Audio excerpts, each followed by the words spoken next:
Dans la nuit du 14 au 15 mai 1912, deux des complices de Bonneau les plus dangereux, Octave Garnier et René Vallée, ont été tués par les forces de l'ordre. Le siège a duré plusieurs heures, il a mobilisé plusieurs centaines de personnes, des policiers, des gendarmes, des brigades départementales de la banlieue parisienne, des gardes républicains, des zouaves du régiment de Nogent-sur-Marne. Et ce siège est l'emblème de la coopération entre gendarmes et policiers à la Belle Époque, à tous les niveaux. Au niveau du maintien de l'ordre, tout d'abord, puisque lors de ce siège, il a fallu mettre à l'écart les dizaines de milliers de badauds qui se sont amassés pour assister à la curée de deux malfaiteurs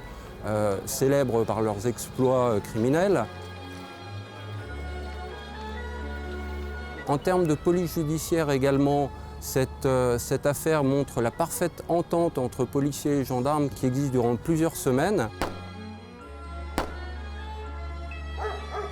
Les gendarmes se familiarisent peu à peu avec la police judiciaire à la Belle Époque, notamment en fréquentant les bancs de la préfecture de police sous la direction d'Alphonse Bertillon et en apprenant des techniques d'anthropométrie criminelle à partir de 1902, ce qui crée une sorte de langage judiciaire commun entre policiers et gendarmes, ce qui favorise leur relation.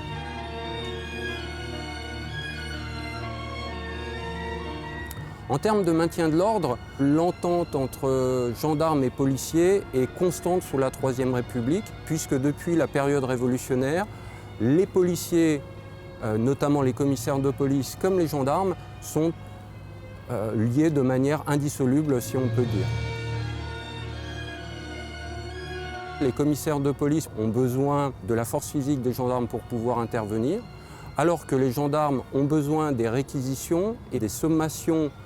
proférées par les commissaires de police pour pouvoir intervenir et pour pouvoir utiliser la force armée mise à leur disposition.